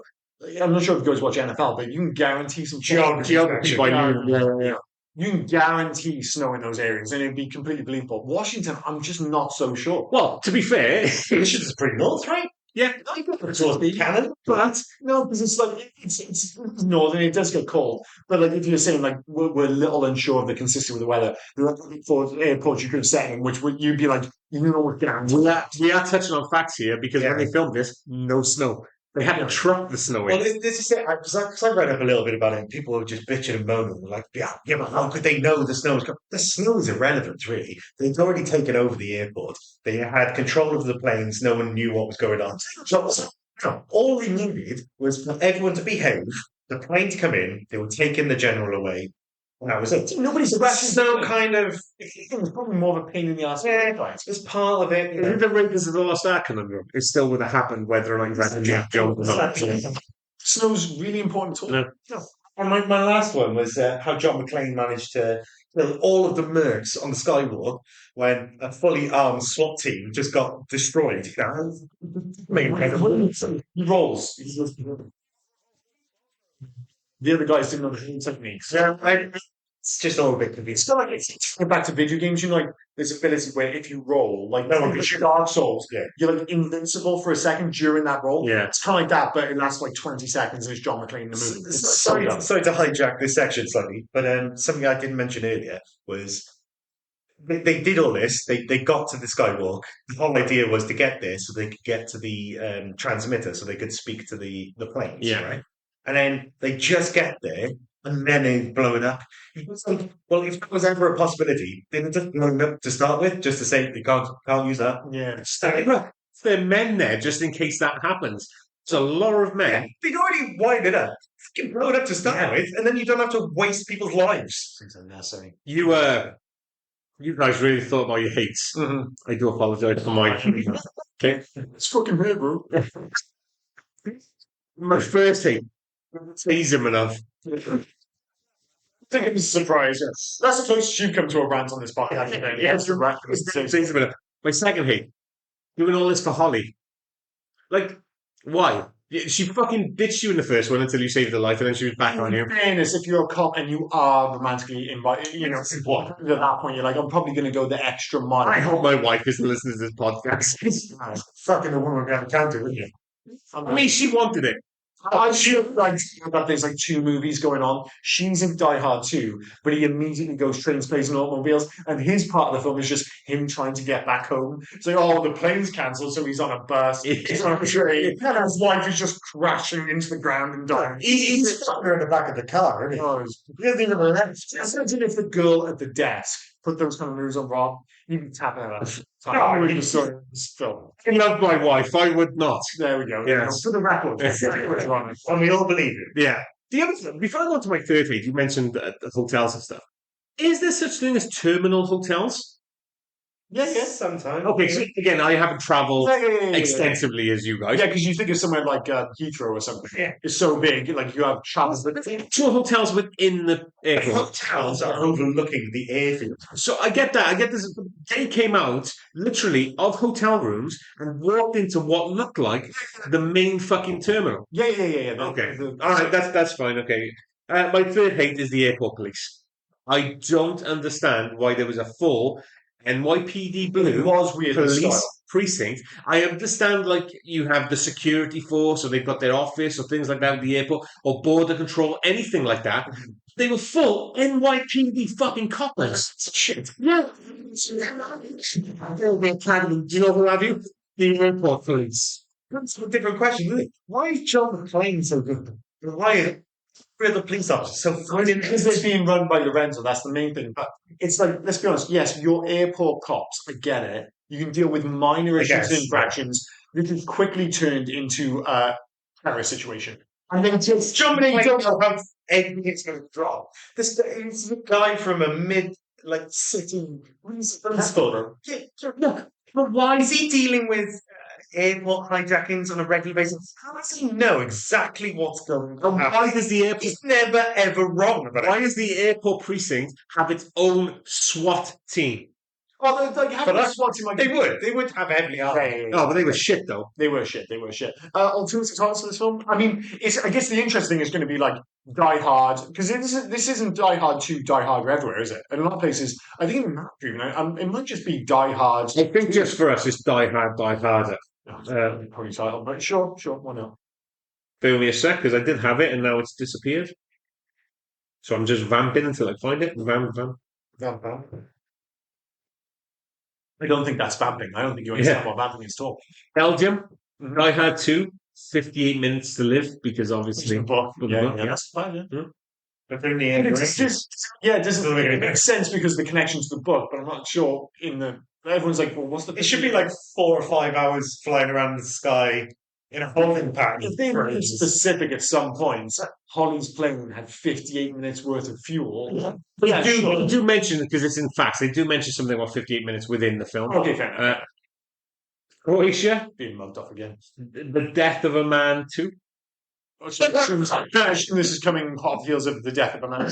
I would assume, yeah. That's the thing. That's a stupid title. But then when you stop and think about it, so is Die Hard. It's like before the podcast, we mentioned about like breakfast and other Oh, countries. dude, these are really great titles. It's just you're fucking weird. It's like with breakfast, you go to another country, you go, fucking eat a casserole for breakfast. This is fucking insane. When you stop and think about what we eat for breakfast traditionally, you're like, black pudding and fucking sausage. Like, it's mental to eat that first in the morning, but we're just accustomed to it. I think I'm just hungry. Die Hard 2, Only Over My Dead Body 2.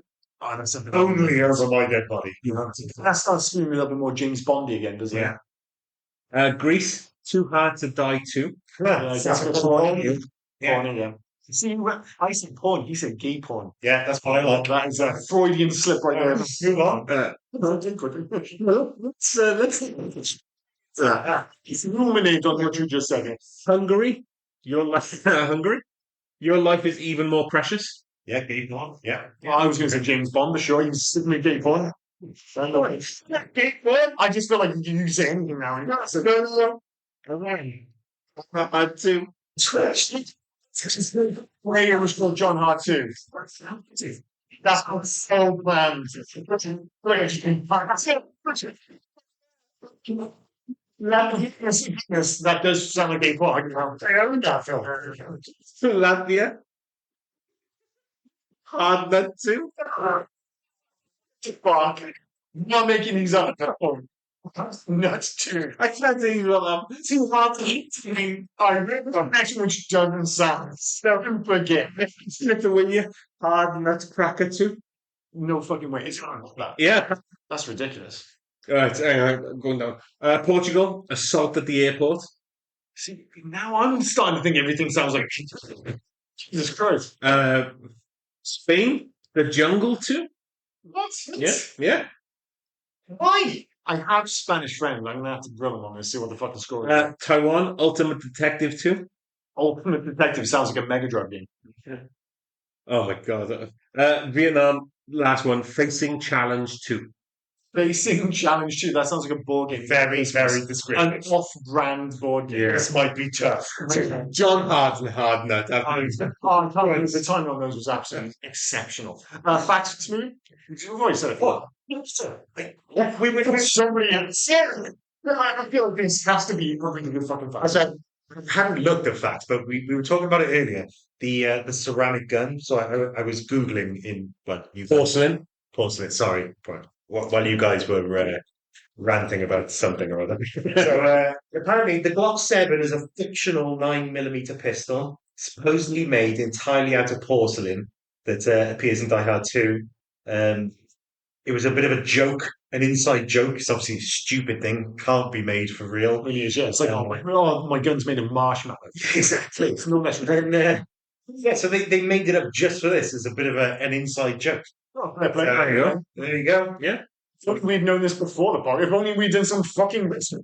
For you, Dave. Jesus Christ. We got there in the end. Yeah. That's my wife. The film exceeded all expectations, outgrossing the original Die Hard 2 by nearly double. Yeah, it's crazy. Yes. I think the first time was a bit of a slow burner, wasn't it? Yeah. I mean, as soon as that went out, it was a hit. And this fucking. I remember as well, like when it came out, it's like we said earlier, it's like he wasn't really a star. It's like nobody. He was like a TV star, but like this guy's fucking fronting up an action movie. It's like whatever, but yeah. I mean, this is probably not going to mean anything to us because we don't know who he is. But the MP5K used by Ken Baldwin jammed repeatedly, firing blanks while filming this scene. So his angry outbursts, including the instance where he curses at the gun, were unscripted and ungenuine expressions of frustration. The only thing I can think of, that's probably the guy at the Travelator. Not upset. I So think he's got the small submachine gun. Yeah. yeah. So I think that's him.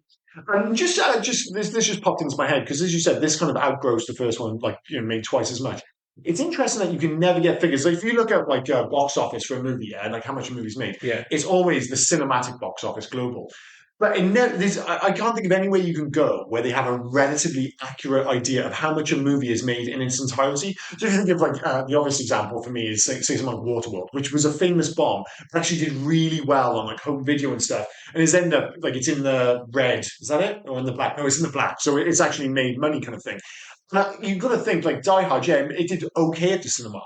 But there's no way that didn't make fucking millions upon millions with VHS sales, DVD sales, Blu-ray sales, syndication, whatever you want to call it, being shown on TV, because obviously they're showing Die Hard around the world much more than Die Hard 2. So there's no way in the world that by this point, 30, whatever years later, that Die Hard hasn't made more money than Die Hard 2. But I don't know where you can look for a figure which says, this is how much, say, Die Hard 2 made, even say adjusted for inflation, but how much has it just made fucking full stop? Yeah. It's had all the trimmings. I have no idea. Denver was unseasonably snowless during the shooting of the snowstorm scenes, and a fair amount of snow had to be created artificially. So glad I was going to pick Denver as one of the places because again, you go up to Denver, Mile High, all that shit. It's like snow all the time. But so it makes sense that they would go there expecting snow, but no dice. When Fred Dalton, Thompson's airport manager, realizes the peril the planes are in, he says that we only have 58 minutes to avert disaster. Die Hard 2 is based on the novel 58 Minutes by Walter Wager. Really drilling that home in the fact that I didn't catch that. Yeah, fuck you. Motherfucker. Yeah. Say fuck you as well. This film was shipped to theatres as wet prints. Again. You know what wet print, right? This isn't filth. Basically the same way. They've literally just finished filming as they were shooting on film back then. The idea is, they're not literally wet, the idea is that the print, kind of with newspapers. Just went straight back to porn. No, exactly. And I don't blame you. If I continue, an industry term meaning that the film reels had just been developed in the lab and the film. You need to explain that again. Oh, fuck you. I didn't see the lab thing. He makes it sound more technical. It was in a lab. Someone had their dick out. Okay. Well, According to John Leguizamo in his autobiography, his role was intended to be much larger until the filmmakers realised how short he was. His part was cut down to one line, which was dubbed by someone else. However, he got his way years later. Got his way.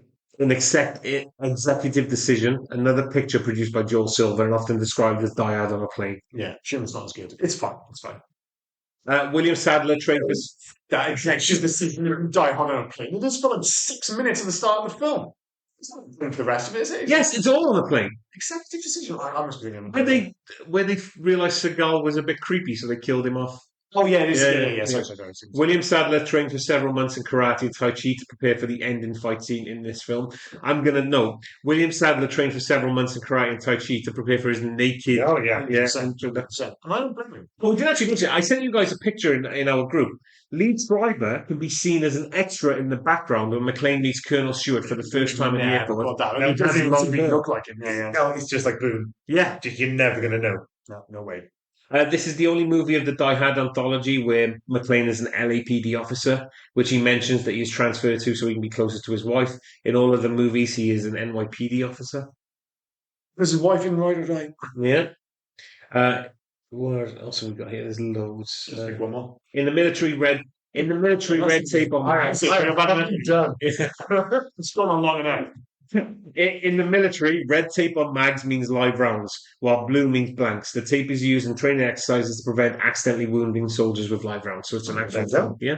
Nice. Bruce Willis was paid $7.5 million for his work on the film. I did one more. Rob, always consistently belligerent.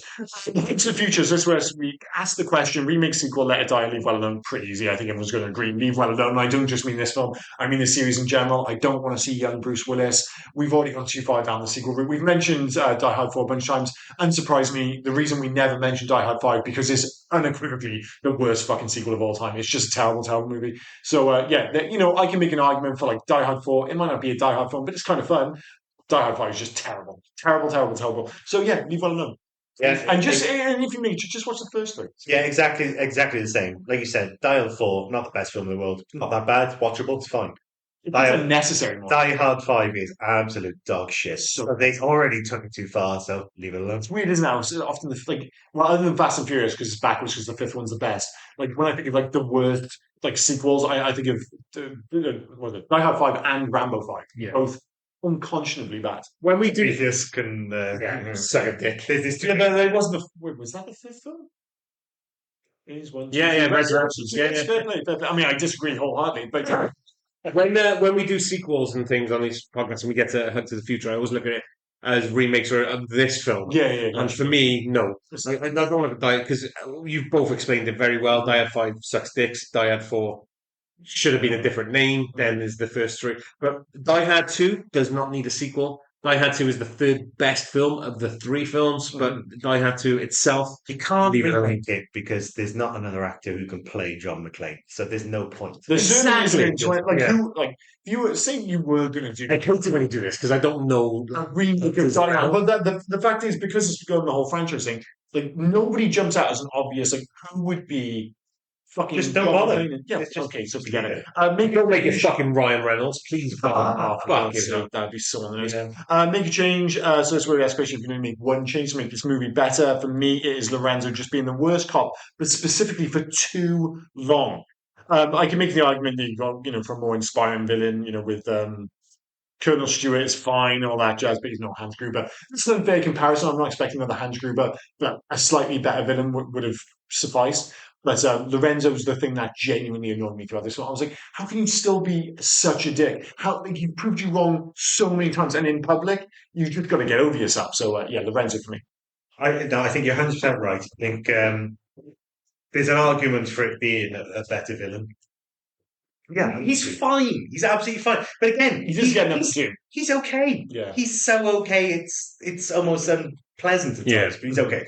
But for me, I think if you were doing something, I'd probably just make the film a bit shorter, take out some of the trash in the middle, Yeah. just make it a bit more concise, a bit more interesting. I think the film would flow better, like you said, if it was a 90-minute film rather than 2 hour film. Yeah. So Kind of on the same page as you guys, but instead of saying just Lorenzo, it's have people actually listen to McClane from fucking the beginning, from Jump.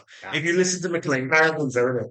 It's all departments. You just got the impression if a cop from LA just said, I have been in a shootout with 2 terrorists, everyone might be like, Yeah, come on. well, look into this a little bit, rather than just be like, no, we're going to get on with things because it's the holiday. No, airport closed, game fucking over. film's ended. Yeah. Fucking Stewart's going, well, what the fuck do we do now? They ground all the planes. Yeah. It's just game over before. You can make an argument that it would still be an issue. Close the airport.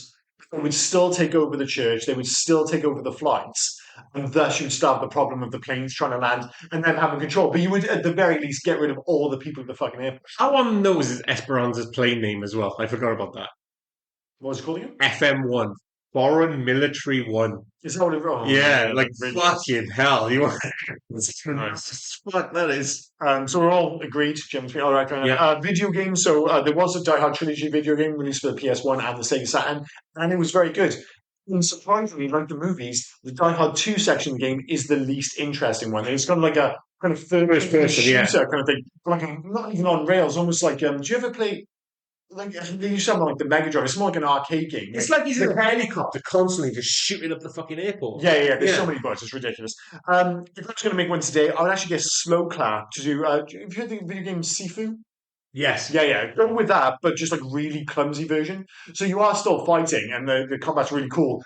But you get your ass whipped a lot more. You're not like this unbeatable badass kind of thing. That or I haven't played it yet, but Machine Games obviously have just recently released the Indiana Jones game, and that's got that combination of exploration, interaction with characters, and hand-to-hand fighting, and the shooting's actually limited, I suppose. But maybe a game that could combine, obviously in a different way, because it's more like interactions, detective work, stuff like that. So maybe Machine Games. Yeah. As I usually say when you join, I guess you're out for the video game section, please. Yeah. With Pac-Man. For me, to be fair, I couldn't think of one past Die Hard 2 on the original trilogy. Like, just make it an upgraded first person. So, yeah. You could go like the old school way. There wasn't one for Die Hard 2, but there was the Sega arcade cabinets. Dynamite Deku, which was like just a 3D brawler, but it was called Dynamite Pop over here because they lost the license. But it was originally a Die Hard game with John McClane on the front and all that shit. And you just walk around punching people, and it's just like sometimes I'm like, it's fine. It doesn't make any sense. We just have the same game, only he's talking about an airport instead. Yeah. So I literally just thought I'll just go with your expertise on this one because I couldn't think of one past Die Hard 2. So we're going to go. I said Sifu, but I'm actually changing my mind. I'm going with the Machine Games one because they're better at shooting. Yeah, so I'm cool. Let's go with that then. Best and worst of IMDb. So this is where we pick a random example of 1 and 10-star reviews for this movie. Again, I feel like everyone's just going to say like 7 out of 10, but I don't know, don't be wrong. Yeah, so there's 503 reviews in total. That's a lot of reviews. How many 1-star reviews do you reckon? No, they usually have a guess here. 8. I'm going with 15. Okay, so there's 11 1-star reviews. The difference. Go for your 10-star. I always like to do the 10-star first because I always like to do the ones. So how many 10 stars do you reckon? There'd be more, but I don't think it's going to be a crazy amount. Like 37? Okay, Dave? 48. 81. Oh, that's a lot. 81 10-star reviews. For a film which clearly isn't a 10-star. I mean, it's not a 1-star movie either. So, Die Hard is my all-time personal favourite action film and underrated. This was... Die Hard is. Yeah. No, Die Hard 2. Did I start that? Die Hard 2. It's fucked. Yeah, it's fucked. I thought you already. Yeah, you used to be on board when you said Die Hard. I totally agree. I mean, it's weird that you're reading a Die Hard on a Die Hard 2 podcast, for sure. Whatever. Die Hard 2, in my opinion, is my third favourite decent action flick in a Die Hard series. My third favourite decent action. 10. Right straight. Oh my gosh. Title. 2 is my all-time personal favourite action film and underrated. Die Hard 2, in my opinion, is my third favourite flick in a Die Hard series. Dumber than this guy's review is the fact that you picked it. And a good movie to watch. It is one of my personal favourite action movies. It is one of the most underrated Die Hard films in the series, and not a bad one. His wife again, a hostage. Christmas again. The same reporter from the first film. Now a janitor, Marvin, is helping instead of Argyle, and so on. Marvin. As far as sequels go, Die Hard 2 is excellent. Of course, it isn't better than the first, but sequels really are. This film is likely going This film is likely going to a circus. You sit back and watch crazy stuff happen, laugh, cheer, joke, and just have a good time. Fucking loves the circus, doesn't he? Bruce Willis gives a great performance in the lead. We have some solid villains and some brilliant action set pieces. I say check it out. See, fundamentally, I feel like we're coming to the wrong place. If I sit at the circus, I'm like, fuck am I doing at the circus? Dude, that's something exploding. That's paragraph 1 of 6. Oh, Jesus. I am not This guy makes no sense. I'm not one to subtract points for a lack of realism or real-world believability. He gave 10. Because of that, Die Hard 2 poses a very interesting case study for me. Real world believability is very difficult to not think about when watching this film. Why wouldn't the planes just reroute to another airport? There are a bunch less than an hour's flight away, including Baltimore, Philadelphia, the three New York City. Fuck me, this guy. They're all snowed out. They explain this. I for all the criticism at the start, I'm certainly involved now. I'm like, fair play. He's got all the facts we didn't have. It's so good. The snowy in the water. They couldn't tell them. That's because we're all snowed out. Yeah, well, If they need to, but that's the point. Why wouldn't they be able to call another close airport or the Pentagon or somewhere else nearby to have a country, another airport or the Pentagon? That's like, dude, like you would though. This is a terrorist attack on American soil. This is getting everyone. You call whoever you fuck. Sorry to hijack your point. Another one. They thought they were going to take off and then just fly off to South America. They took off on a plane with nothing but mercenaries. Just shut it down. Yeah, they're not going anywhere. It's so 16 would have been in there and they'd have blown that thing out of the sky. Back to that whole weird thing with Benny Holland films. Like again, we did The Last Kiss Goodnight last week, which needlessly had the President of the United States in it. So we could have had the President of the United States in it, but no. I'll leave it in that film instead. wait, where the fuck was I? It seems like maybe this film should have been set somewhere like Salt Lake City, Utah instead. Why wouldn't they be able to show the runways through some other means, like a line of emergency or police vehicles with their sirens on? Yeah, he's not going to. If the terrorists started shooting at the vehicles or trying to blow them up, at least they'd be given an indication where the fire is coming from, given their location. Just how likely would it be that there's a big storm in the area on the day when General Ramon Esperanza... Where the fuck did you get? I thought it was Esteban. Esteban Esperanza. You want? This is going to go for another 17 minutes. He's being extradited. Yeah. How likely is it that he'd be extradited on Christmas Eve? Why the hell is John standing out on the runway in the snow waving a couple of flaming poles? Just what does he think that will do? Again, this is a 10-star review. Die Hard 2 is still awesome movie and sequel to the first one for me. And I don't know why people are saying it is the worst one or why they hate it. Probably because of all the points he's just brought up. I love it more than the first one. He literally said above. To put me bang off this movie, but yeah, so 1-star movie because you're upset with me now. Hang on, I'm going to go to his last paragraph. I love it. The facts. Hang on. So I love. He's with the snowmobile, shooting with blanks on Carmine Lorenzo fights. On an airplane, double-cross John's jokes. The General Esperanza on airplane from Valverde, the same country was named in Schwarzenegger's movie Commando. John's shooting with snowmobile, then John's fight by the church. Did you mention snowmobile twice? The movie to me is really awesome. I enjoy watching Die Hard 2. 10 out of 10 grade. Badass seal of approval. It is my second favourite Die Hard movie. It's favourite. It's Danny's favourite. Oh my god, that was fantastic. 1-star? Yeah, go for it. Considering This movie. Yeah. 1-star. Oh my god. The facts don't fly, and neither does this film. Utterly incompetent screenwriting does in this dreary action. The people who wrote this movie know nothing about the real world, so the fundamental source of suspense in the film is based on a lie. That aircraft circling National Airport would have nowhere else to land. It's a typical Hollywood display of contempt for the movie audience, as if there are no airports within an hour of National. Christ, you can almost get to Boston and back in that time. And additionally, the SWAT team bulletproof vests offer less protection than a wet Twinkie. Well, there's a lot of Twinkies in this film. Yeah. Which we did mention it. There's two things in movies which get me. Like, if I see people smoking or eating Twinkies, I just want a cigarette and a Twinkie. It's weird. And the flat acting, tone deaf script, and we've got a nails on the blackboard bad picture. Come on, turn on the brain cells. The people who put this dreck out certainly didn't. Well, at least he was consistent. You also can't really argue with what he said. I mean, I still wouldn't give it a 1. It's true. It is my first favourite Die Hard film. I love it. I hate it. I don't like it. I love it. I feel like this is going to confuse the shit out of the ratings and recommendations. It was for the fact that the Die Hard series conveniently has a star for each movie.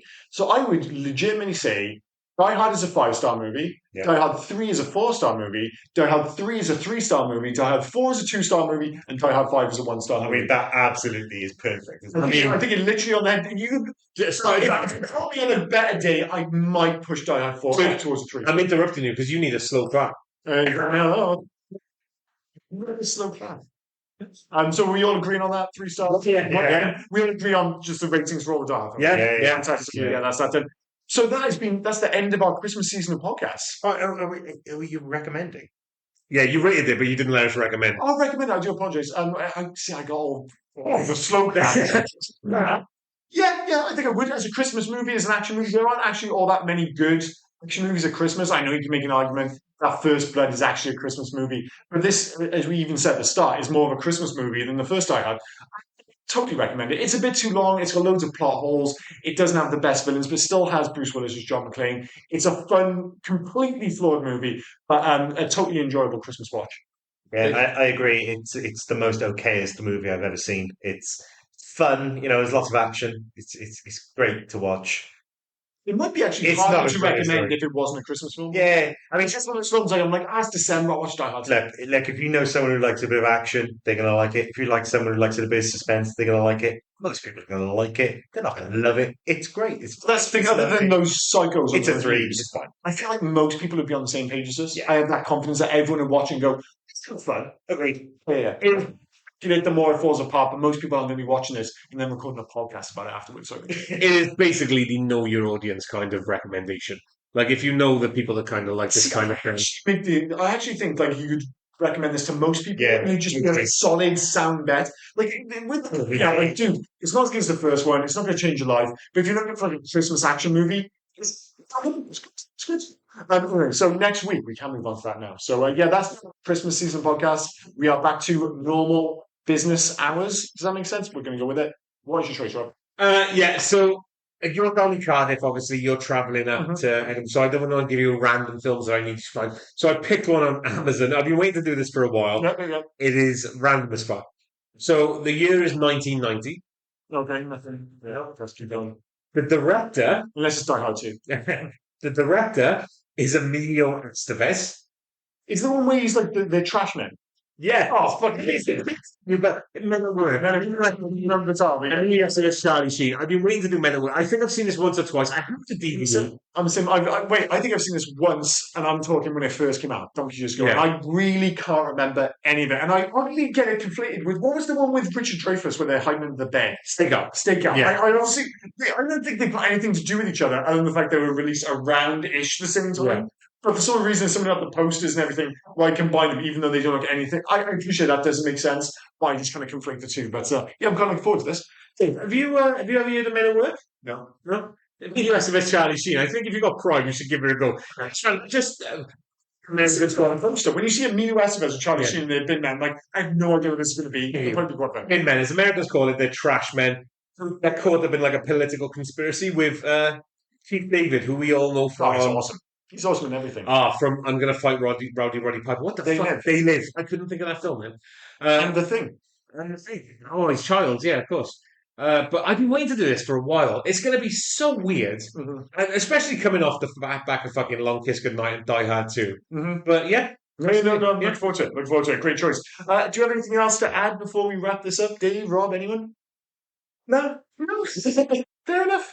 No, it's Christmas, so nobody wants to talk to us. Oh, that's fair enough. Yep. In that case, I've been Liam, he's been Rob, that has been Dave, and you've been listening to the Hey Guys podcast. Cheers, guys. Bye-bye. Merry Christmas, everybody. Yeah, Merry Christmas. Filthy animals. Nothing. No, the animals. Cheers, guys. Bye now. Which is look, we ended with a quote from a different movie. Motherfucker. Makes sense. Oh, and before I forget, where can folk reach us if they were so inclined to? Well, you can actually reach us on Hey You Guys 80s at Facebook, Instagram, and on Twitter. But if you want to send us a mail, do heyyouguys80s@gmail.com. Send us in your recommendations. Send us in your thoughts about any of the episodes. Just literally talk to us. We'll have a one-sided talk with you on the podcast. Yeah. We're nice folk. Get in touch. But no, cheers, guys. Bye-bye. Cheers, guys. Bye now. Hey, you guys!